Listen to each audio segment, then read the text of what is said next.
Hey, everybody, welcome to the Santita Jackson Show. Here on AM 950 Radio, the voice of progressive Minnesota. It's a joy to be with you during this holy week. So many things are happening. You just don't know which story to go with. We've got the economic crisis that people are finding themselves in, more and more deeply entrenched in debt. More and more people are being deported from school. They're having their degrees removed or threatened with removal. It is just an amazing time. But Attorney Mark Fancher reminds us, no, it's not a time unlike those that we've seen, not that we've seen before, that we've had lived through before. I mean, indeed, if you really examine our history, it's a history of people who've been endowed with people who've been dispossessed, people who've been given life, and people who've had life taken from them, people who've had land given to them, and people who have been dispossessed of their indigenous lands. So let's talk about what is happening with this really interesting case of Attorney Darrell Jones and Attorney Mark Fancher. What is going on with Kilmar Abrego Garcia? What is going on? This is a resident of the United States, a Marylander. He's married to a woman who is a citizen. They have children. And he was seized in this fever of deportation that we have. Just one thing. It turns out it was an administrative error. And so, but they sent him and others to El Salvador. We cut a deal. Our government has cut a deal with El Salvador to build more and more prisons. And they will dispense with, or should I say, dispose of and disappear, not just people who are green card holders or permanent residents or people who do not have documentation. It seems that they're looking at sending Americans there too. But let's look at Mr. Garcia's case, because although we do know that it was a mistake, he was victimized by an administrative error. At least that is what we've been told. Our government is refusing to get him back. And the president of El Salvador is refusing to hand him over. What do you think about that, everybody?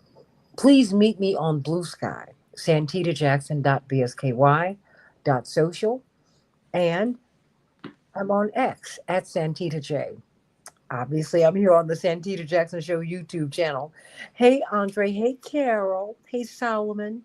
Sending you much love, Carol. I know you had a wonderful Passover. May God bless you. To our Christian brothers and sisters, it is Holy Week. Happy Easter.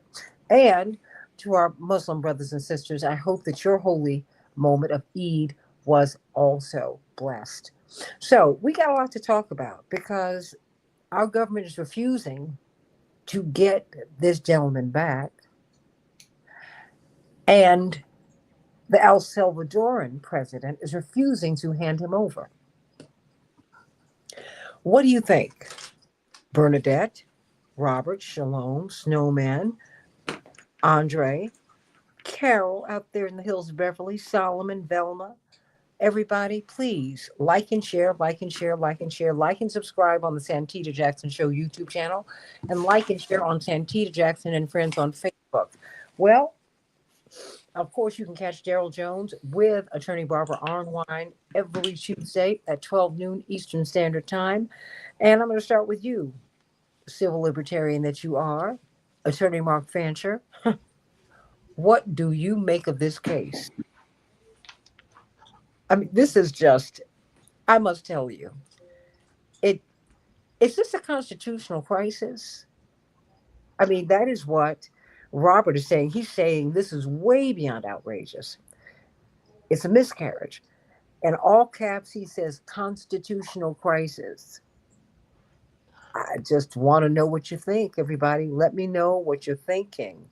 Two judges verified that he was a member of the MS-13 gang, and they are a terrorist gang. keep him there? Is it that simple? Attorney Mark Fancher.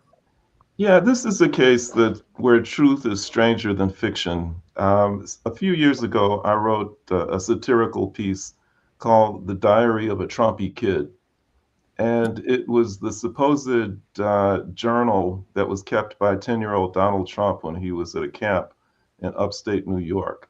And so, one of his entries, he talks about how stupid these Mexican kids are in his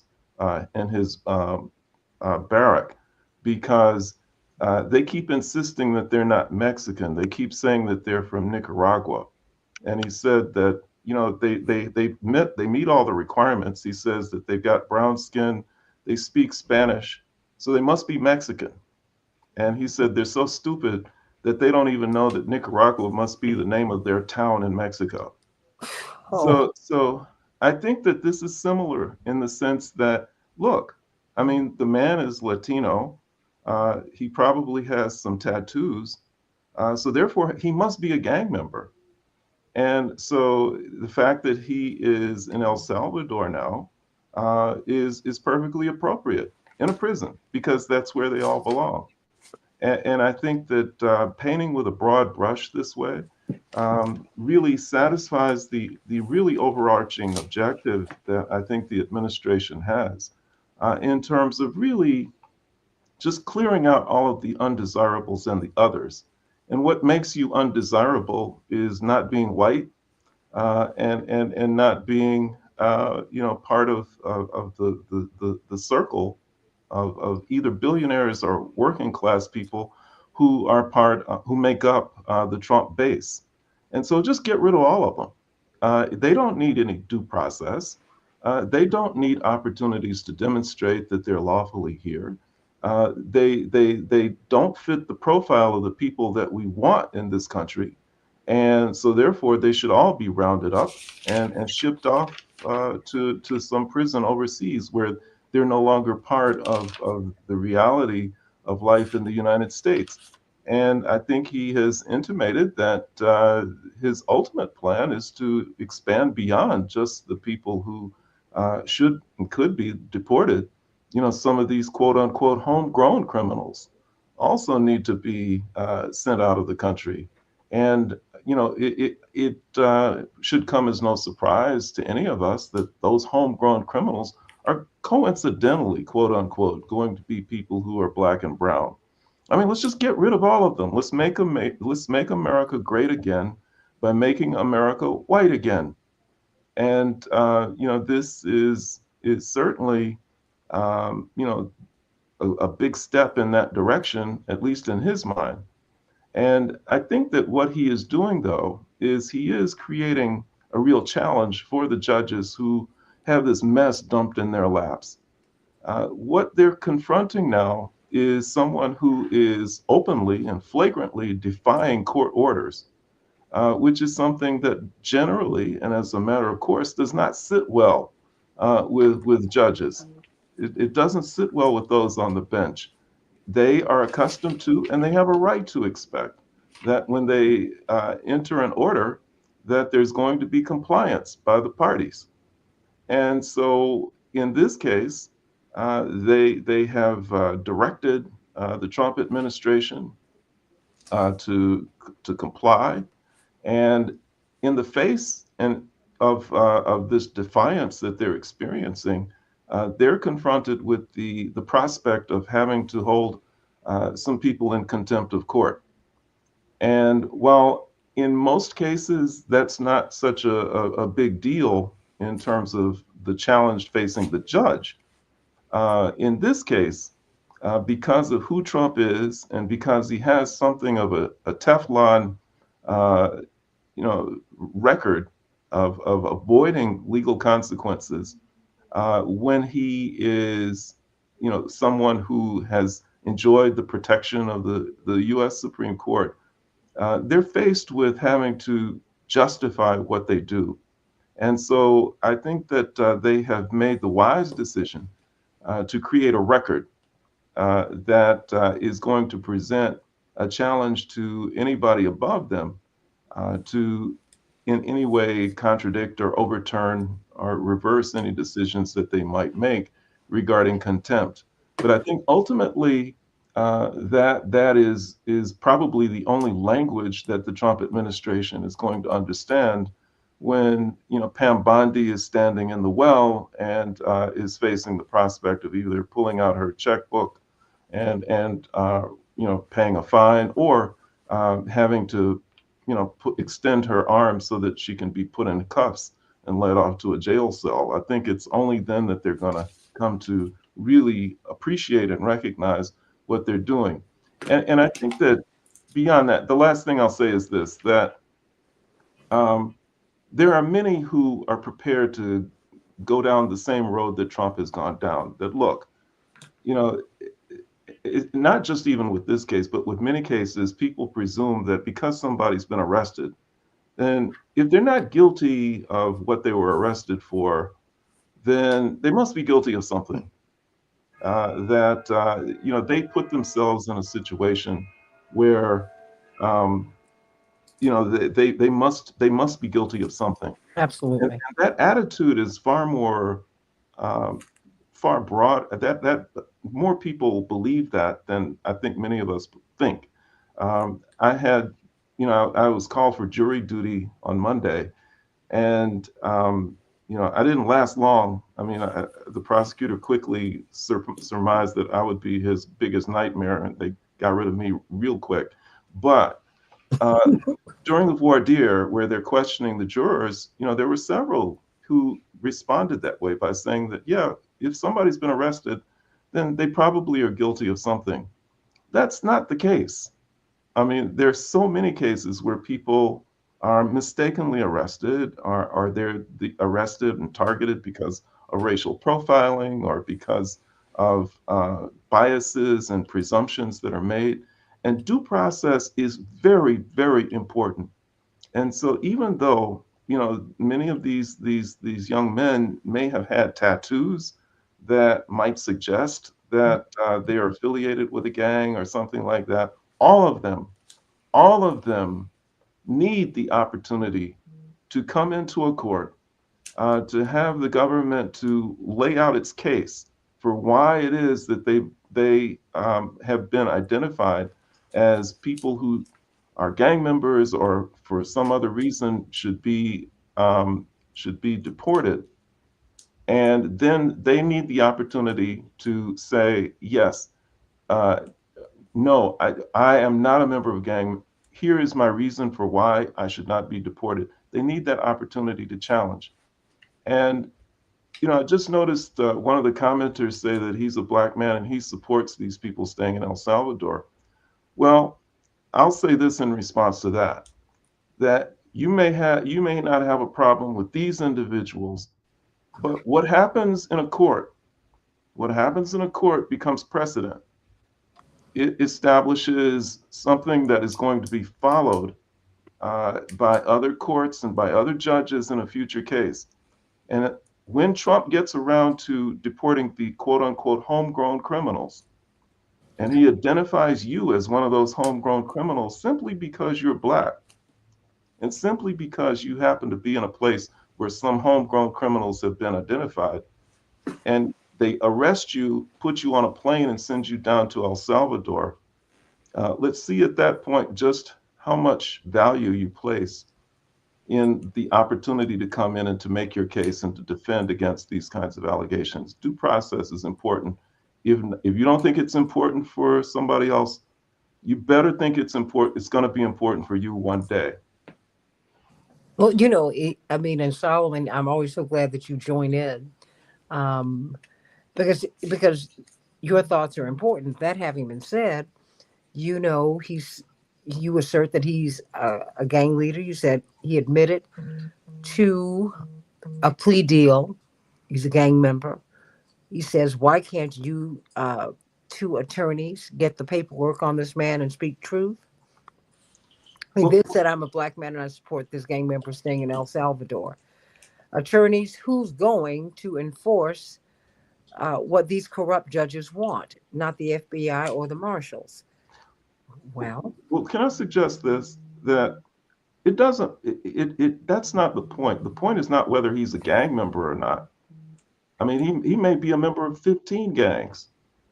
He may have done all kinds of things. The question is this particular legal action that's been taken one that is justified in law? Because as I understand it, even though there were allegations that were made about this man and all of, he was, a court ruled that he was not to be deported to El Salvador because his life would be endangered if he went there. That he, in fact, had resisted the efforts to recruit him into a gang, and in retaliation, there were threats on his life. Now, that's a matter of law, and he has every right as a human being to explain that this has been looked at before, and it has been ruled that I should not be deported to El Salvador. And that should not be done. The law should be respected and there should be compliance with it until such time as there is a decision otherwise. So, I mean, you can play free, you can play loose and free and easy with the law if you want to, but there's a reason that there is an expectation of uniform compliance with it, because in this case where you may not care what happens to an individual, the next time, whatever happened to that individual can certainly happen to you. Attorney Daryl Jones, what do you make of this case? And and it's interesting because you're a former prosecutor. I've got a civil libertarian over here. You're a former prosecutor. You both work in the space of civil rights. And I mean, what do you make of this case? I mean, because now you've got the judge saying, wait a minute, you, these are co equal branches of government, the judiciary, the executive, and the legislative branch. And we've been moving into this imperial presidency. It's something that's been fought since the founding of the republic, quite frankly. You know, we have these royalist impulses. That's just the reality of who we are. That having been said, oh my gosh, they admitted that this was an administrative error. This guy's a test case. I'm convinced. They're going to just start picking people up, and they will be American too. Not, I mean, you been here? Yeah, since Jamestown, since South Carolina. Yeah, and I mean like 400 plus years ago. They're gonna pluck. They're gonna start plucking people. Period. Daryl, what do you make of this case and the administration's refusal to get this resident of the United States back? Yeah, Santita, you mentioned that I'm a former prosecutor, and that's correct. But not only that, with Abrego Garcia, I'm also a Maryland resident, and so he lives, his neighborhood, his community is less than 30 miles from where I live. So I have a complete appreciation for all that's going on there. One of the things that's really interesting here, and I guess I come from a prosecutor's perspective as well as a criminal defense attorney's perspective, is that I'm a big respecter of process. I may not like the end result, but I've got to know that there's a process that's being used and that it's a fair process where people get a chance to be heard. And with Kilmar Garcia, Abrego Garcia, one of the things that he has not been afforded is that process. I see the comments making in the chats talking about, he's entered this plea deal and all this other stuff. If that were true, when the government attorneys were questioned about proof that he was part of any gang, they would have produced that information. They didn't. There was nothing that was produced. So it becomes concerning that you're making this type of allegation and then sending him out of the country to be held. He's not been convicted of any crime, and in fact, 75% of the folks that were sent over to El Salvador from one of the studies that was done, I think it was ACLU that done it, had not been convicted of a crime, but they were being sent over in part of this mass push over to El Salvador. So the process to me becomes extremely important. And, it should be incumbent upon anyone to appear before the co-equal branch of government, the judicial branch of government, to present your information, to present your facts, to present your case to this independent body, and let them make the determination as to whether or not this is a person, that has violated anything, and what the remedy of that violation should be.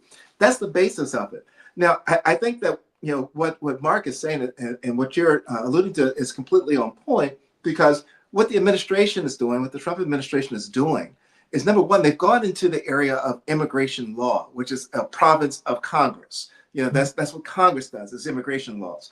What the Trump administration now has done is they've gone into that and they've decided that we're going to deport all these people. We're not going to have any hearings.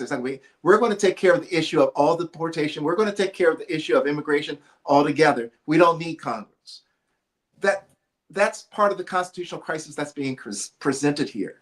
They're thumbing their nose at the judiciary branch. They're thumbing their nose at the legislative branch, and they're rolling over people's rights. And that's the problem. That's one of the initial problems that I see. And I think that Mark would agree with me on this with regards to how it's all rolling down.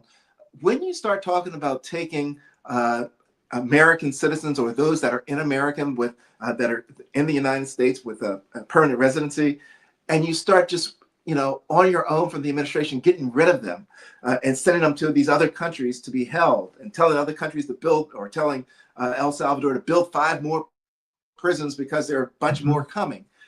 You run afoul of that little thing called that Eighth Amendment, where we're talking about the cruel and unusual punishment that people can be submitted to and should not be submitted to. So all of that is going to be a play of this. But so long as you don't have to deal and you go around the court system, you avoid all of that. So I do believe that we're headed down the road of this constitutional crisis. It's the crisis of, will the legislature, will the Congress step in and do what it's supposed to do on immigration? Will it hold hearings? Will it do an investigation? Will the courts back up what the lower court is doing? Will the Supreme Court stand behind what this judge is doing? Will they do it? I think pronunciation is Zenas. Judge Zenas is doing in the U.S. District Court. So all of this now is going to be in the crosshairs, and for the decisions to be made. And until the branches of government start exerting their power, they're not going to be treated as a co-equal branch of government. Well, when you're in a constitutional crisis, what are the manifestations of that, Darrell? Well, certainly one manifestation will be, what Judge Zenas, the judge in the Abrego Garcia case, could do, and what she's already done. She's already said, none of the attorneys here are going to be taking any breaks, no vacations, nothing. Y'all coming in, you're going to be doing the discovery. We're going to find out precisely the information that's going there. If the government attorneys do not abide by what she's saying to do, and she holds them in contempt, and she decides to start holding in contempt the acting general counsel for the Department of Homeland Security, and she holds in contempt the leadership and the Immigration and Custom Enforcement, she could actually say, I'm going to lock you guys up until you respond, until there's an adequate response. I'm going to hold people in jail. That's what I'm going to do in this contempt hearing. So that's a large part of what this could look like as this crisis begins to emerge. If they don't respond to the subpoenas to come to the court, does the judge then send the sheriffs or the officers of the court to go and get them? And it's a huge crisis that is being created here. And, I think that we're tiptoeing and we're going down a very dangerous path. I mean, Mark, a constitutional crisis. I mean, we're hearing that discussed more and more and more and more. I mean, should we be concerned? Are we? Do you, in your way of to your understanding, are we in a constitutional crisis? Social, political, cultural? What is it? I think the next couple of days will help us to answer that question. The problem is that, just like with the human body, if there is a muscle that you have, and you don't exercise that muscle very often, then very often it becomes flabby and useless. It's not something that you can call into action at a moment's notice.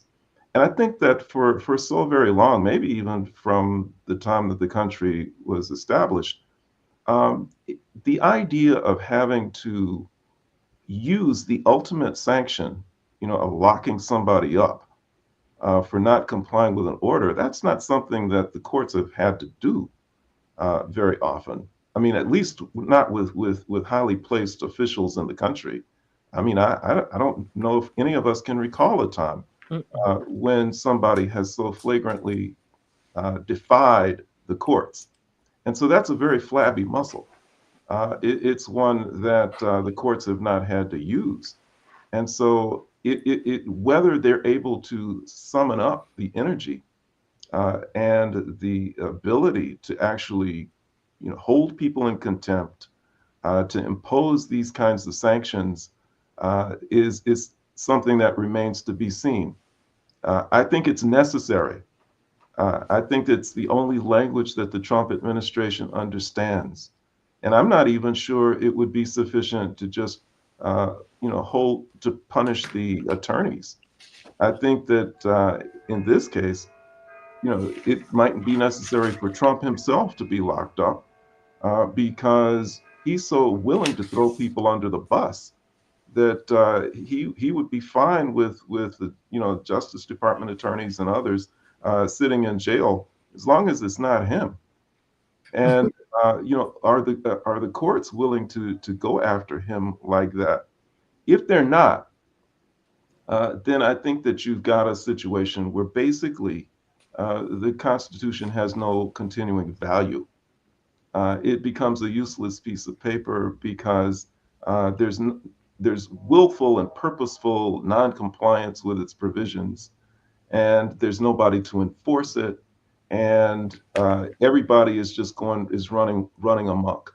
The government continues to just round people up, and people in the streets who are angry about this decide ultimately that they're going to have to take matters into their own hands, and you have mobs attempting to enforce what they believe the rule of law should be, and you've got chaos. I think that's the potential consequence of the courts not doing what they're empowered to do in order to ensure compliance with the orders that they enter. Well, see, what's dangerous to me is that people know that everybody has a breaking point. Every liquid has a boiling point and a melting point. At a point where where your character changes, where things just change. And I'm wondering, if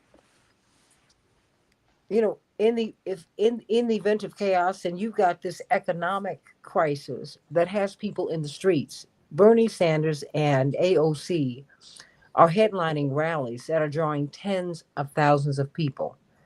As it gets warmer, more and more people are turning out. They're just having to hold them outdoors. And with an administration that is far too willing, I think, to impose martial law. I mean, we're in a police state. That's what it is. Where does that leave us? Mark, first you and then you, Daryl. Well, I think it leaves us with some real hard decisions to make. Um, when I mean, I think it's the Declaration of Independence that talks about when things reach a point where it's necessary for revolution, and that's what's necessary. I think this country was ready for a real revolution a long time ago, but it was ready and it was not ready.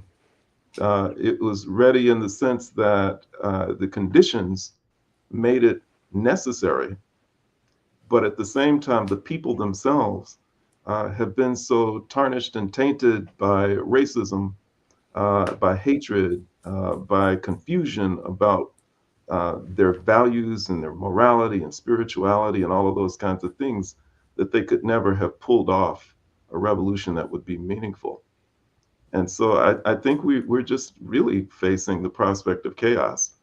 I mean, I find it, if you've got an administration that is completely out of control and lawless and corrupt and violent, and you've got a judiciary that's not able or willing to rein them in and to keep them under control.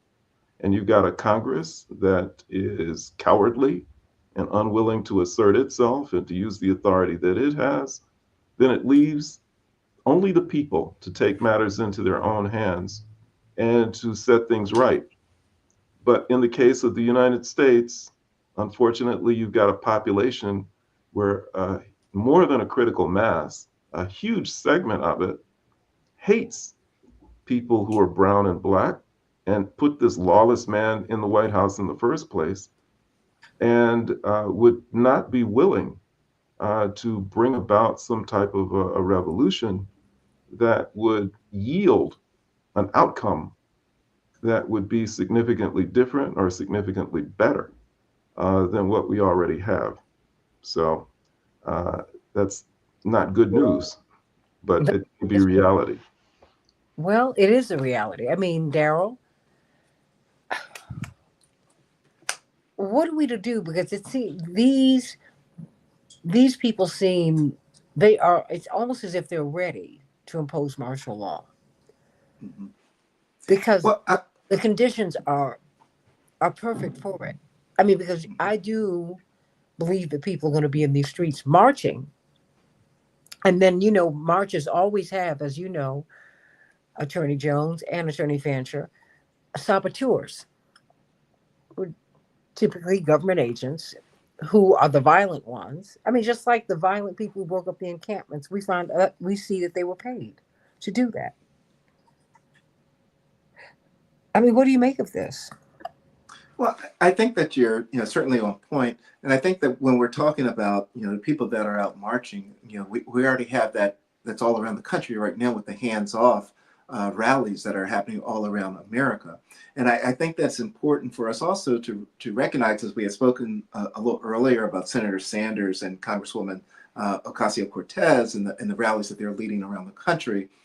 Many of the rallies they're leading around the country, it certainly is not focused on immigration, right, nor migration. That's not one of their bigger issues. One of their bigger issues, from what I've been hearing, certainly is dealing with Social Security, is dealing with Medicare, Medicaid. It's dealing with federal workers being laid off, as well as the unchecked control and power of the presidency. So I mean, so they're not focused on that issue of immigration, in terms of those rallies that are going on with a lot of these with a lot of the rallies.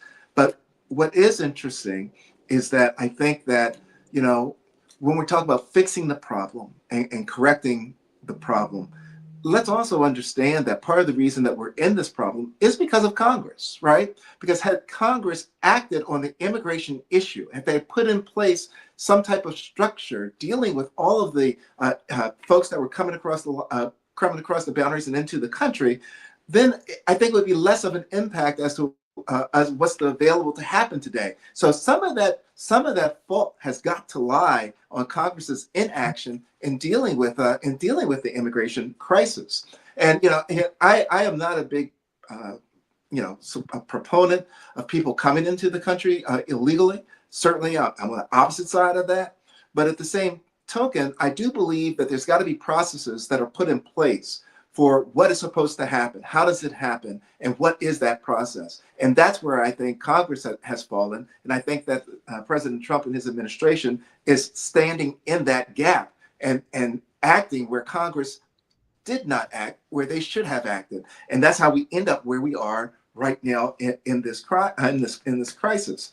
You're going to continue to see the rallies that are occurring for the various issues, because I think they're so germane and they hit on so many people and so many communities, whether it's immigration or the other issues. I think that the whole immigration piece to it is going to certainly be developed and be a part of what people are hearing. But that's because of the pushback of the power grab that President Trump is doing since he's in the presidency, and the knee that the Supreme Court has been taking when it comes to determining the powers or limiting the powers of the president. That's a large part of what we're seeing. And now we're seeing, a large conservative base in Congress also take that knee to what the administration is doing on the immigration issue, which is squarely, supremely in their court to handle. That's what's upsetting, Santita. But is it, I mean, Congress certainly had their role, the executive branch had their role, but we're not looking at the corporations who instituted a program to bring these people here. You remember during Hurricane Katrina, the Department of Labor under President Bush suspended the employment rules to bring in these migrants to do the work that they refused to hire black people who live in the Gulf to do, to rebuild their own communities. They just wanted to blow a hole in that political power base and move 1.3 million Americans out of there. Yeah, Yeah, let's can we look at this in real terms? oh, Because immigration from the beginning of this country has been a convenient weapon that's been used against the powerless. Okay, first, this country was established as a country for white people. The Constitution says that. All right, it's pretty clear that it was established for white people. They didn't want anybody else here. But then when they made the decision, oh, you know what? We need some people to come and to pick cotton and to pick sugar cane and to harvest sugar cane.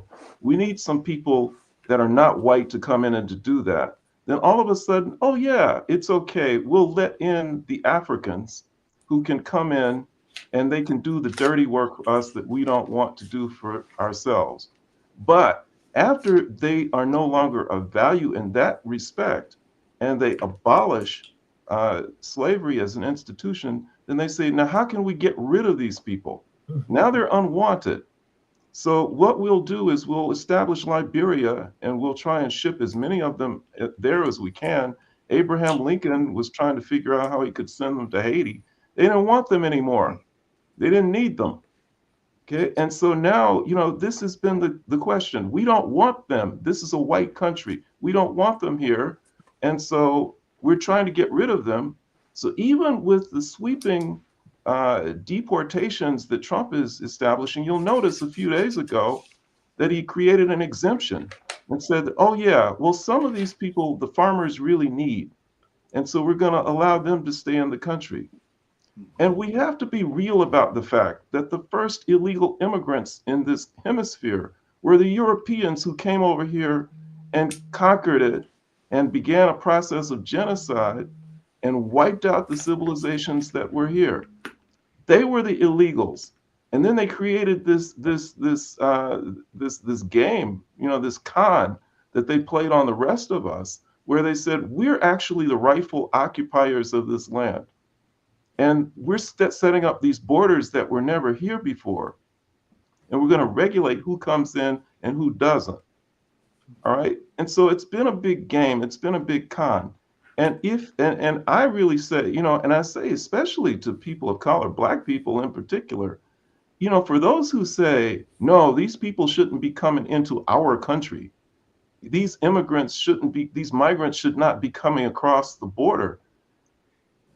How stupid are you to think that white people want you here? They don't want you here. And you're sitting here thinking that you're with them and that you're mouthing the same kind of rhetoric that they mouth about keeping the people from crossing the border. Well, as soon as they get rid of them, they're going to get rid of you. I mean, how stupid are you? So we have to understand what's really going on here. And people think I'm ridiculous for saying this, but the real remedy for this is to eliminate all borders. Eliminate them and let people go wherever they want to go and live wherever they want to live all over the world. And it works. You think it doesn't work? It works just fine in the United States of America. You go from state to state. Every state has a line, a state line. People can cross those lines anytime they want. If they want to move from Ohio to Illinois, they can just pack up and go and leave and go settle there, and nobody says anything about it. No consequences for having done it. Even when large numbers of people pick up and leave one state and go to another, then they just, the country deals with it. In Michigan, where I lived for a long time, people were concerned, the politicians were concerned that all of the young people who were graduating, the young professionals, found Chicago to be a more attractive place to live when they were in their 20-somethings and 30-somethings. And so Michigan created its own program called Cool Cities, where they were trying to make Michigan cities more attractive and appealing for people to live in. It did not create a crisis that there were large numbers of people moving from Michigan to Illinois. It just caused Michigan to say, well, we got to do something to retain our populations.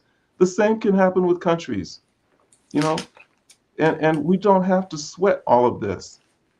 You know, there is enough in the way of resources to house and clothe and feed everybody. It's just that the con that's been played on us, you know, by the major multinational corporations and by those with power, is that there's a limited amount of resources available for the basic needs of people. They hoard most of it.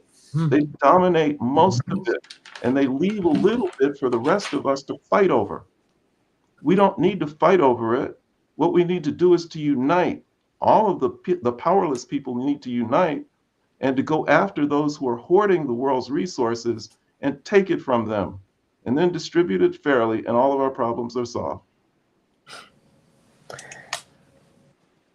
And that's just too much like right, Mark Fancher. I hear you. I mean, because we act as if we're not occupying the land of indigenous people, and as if indigenous people who speak Spanish are not crossing the border. I mean, let's get real.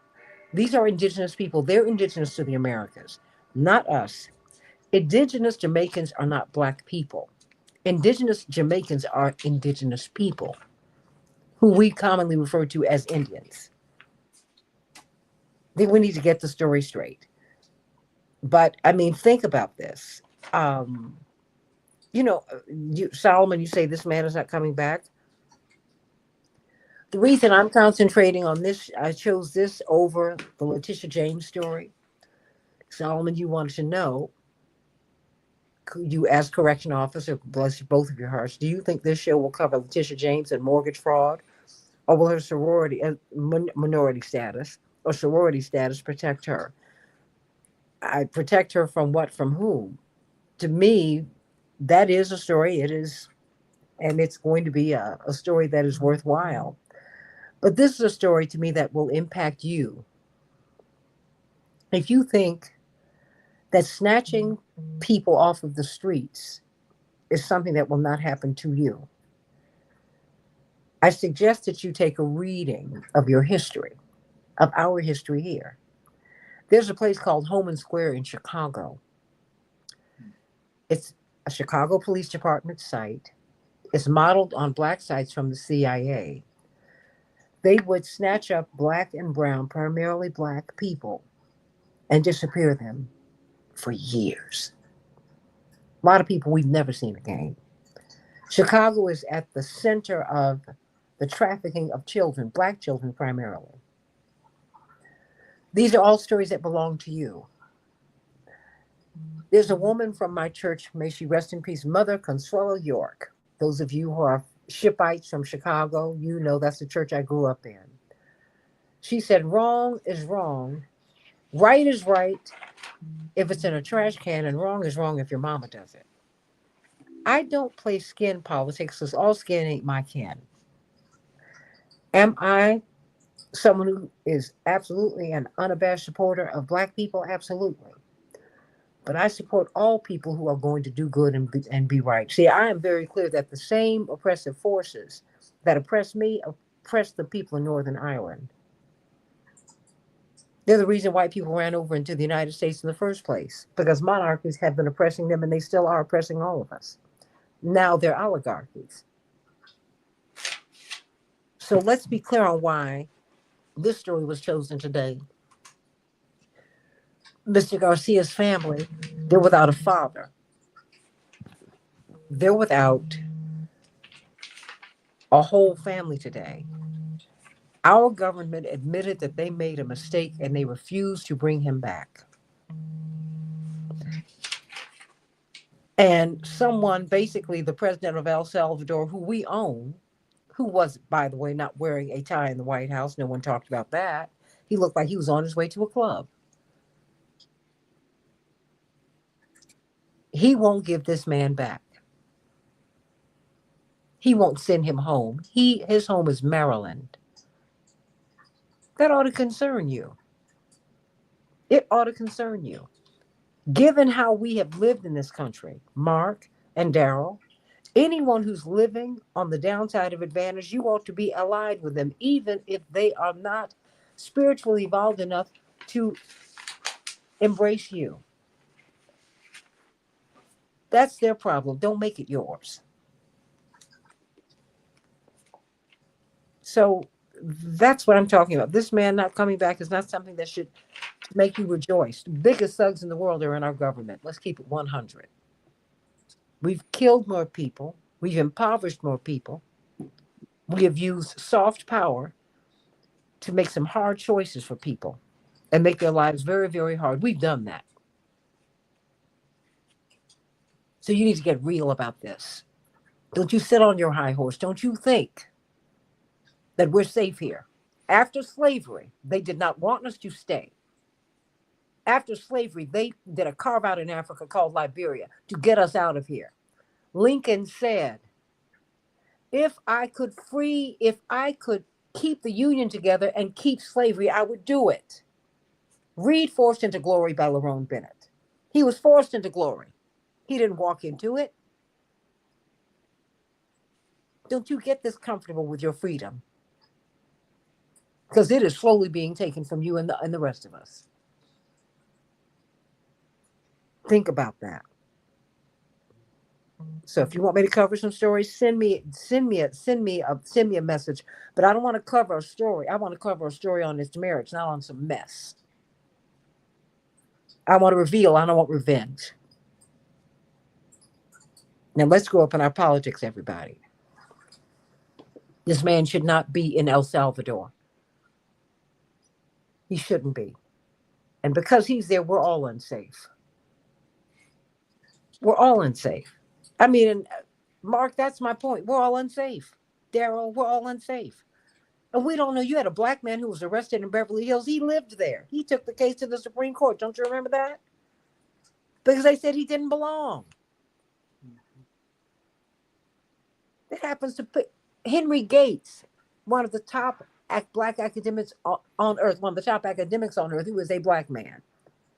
He lives in Cambridge, Massachusetts. The police didn't believe it was his house. I mean, help me, Holy Ghost. Do you not know how vulnerable you are? Daryl, do we not know how vulnerable we are?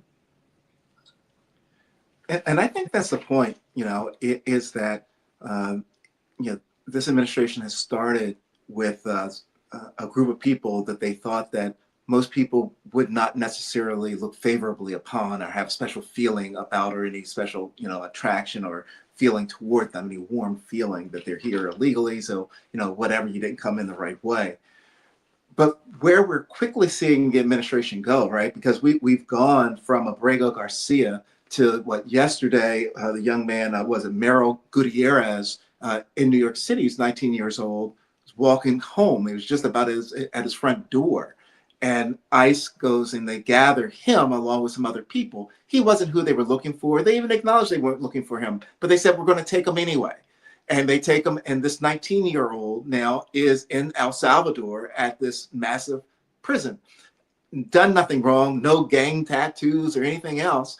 He just fit the description of being Latino, which is all that they needed, and figured that they'd go ahead and send him away. And that's what they've done. We're only moments away from when they start doing that to American citizens. And I believe that when President Trump sat down with President Bukele and was saying, we have some of our homegrown that are going to be next, that's what he's making reference to. That, he's not making reference to illegals, anyone who's immigrated here illegally. He's making reference to people that are American citizens, and they're going to send them to El Salvador, and to be in prison.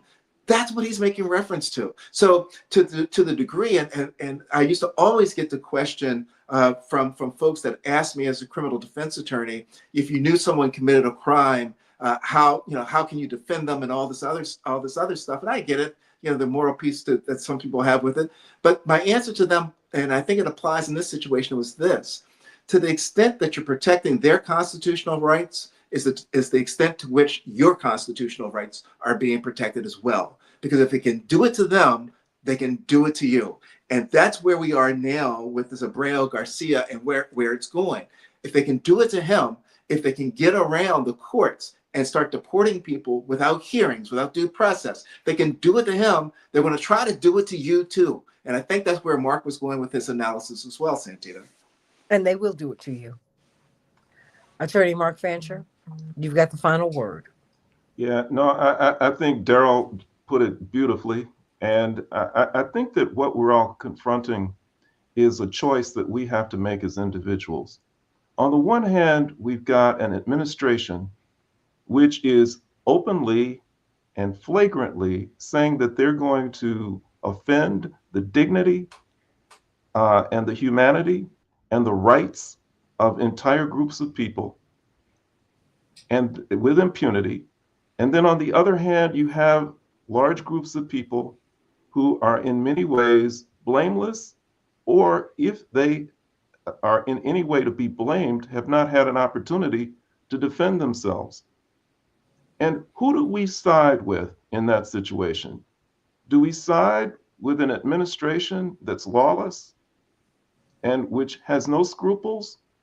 Or do we side with people who are being targeted, who are being humiliated, and who are having their human rights violated? The choice for me is clear. People may say they don't like migrants, they don't like people crossing the border or whatever, but when those people are having their rights attacked, when they're being deprived of opportunities to enjoy the basic rights of humanity, then I side with them. And I want to join with them, and I want to overcome whoever it is that is offending the rights and the dignity of humanity. And that is really it. And Solomon, I love you too. You said, I love you, Santita. We just differ. I love Black people, and we should not have reparations funds go to these migrants. They don't respect us. Solomon, I hear you, and I hope you know that we can disagree without being disagreeable. You don't have to tell me that you love me. I believe that you do, and I love you. We don't have to agree. So I'm from a family of 7 people. Trust and believe we have a lot of different opinions up in that house. Okay. And we have learned, maybe we learned this lesson the hard way, because we were always living on the edge. We never ever knew if we'd see each other again. Such was our lives. We were aware of that. Everybody lives that way, but we were aware of that because all of my father's peers were killed at 39. So every holiday was precious. Every conversation was precious. Every time we took daddy to the airport or saw he came by our schools to see us, it was precious because we were clear that this might be the last time. I don't know, as the song went. So you don't have to tell me that. I hear you. But anyone who's on the downside of advantage, I'm in alliance with them. Whether they have been consumed with the sickness of any of the isms or not, I'm not going to be consumed by those isms myself. Racism, sexism, any of these isms. I'm not going to do that. I'm here to tell you, my friend, my brother, we are in trouble here. Now, the good news is that this crisis creates an opportunity for all of us to decide which way we're going to go. Gee, hey, Dr. King asked years ago, where do we go from here, chaos or community? The Bible tells you to choose this day whom you will serve. Now, we have a decision to make about the kind of country that we're going to have. That's all I'm saying. Think about that. As a Jackson, one of you said that nothing will happen to me because I'm a Jackson. Both, 2 of my brothers, one of whom serves in Congress now, another has served in Congress before. I think we might be the first Black family in the history of the Republic to send 2 people in one generation or from one family to Congress. And you blessed us, not so that we could have that honor, but you blessed us by trusting us enough to represent you. Both of them have been arrested by the police. Jesse was arrested by the police less than a week after we were presenting our father on the Democratic National Committee stage. 1988. He comes home, he takes my sister to ballet. He didn't have his car. He didn't have his license because mom told him real quick, take her to her ballet lesson and then you can go on your date. And he wasn't going to argue with my mother. He jumped in the car and ran my sister. And he was so busy trying to get to this date, he was riding a little bit too fast in the family station wagon. And they cuffed him and sent him to jail. And one of the officers knew who he was, but he wanted to make his point and left my 12-year-old sister on the street in her tutu.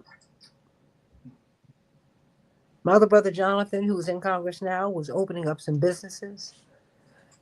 He wasn't supposed to be there, obviously. They put him and his business partner, him with his MBA and his Jackson name, in the back of the car. We know enough about life in America. He said, I didn't know if I was going to see my wife, my children, my parents, any of you all again. Nobody is safe. We know we're not safe. Excuse me. So what are we going to do? Get to work, everybody. Pardon me. I love you.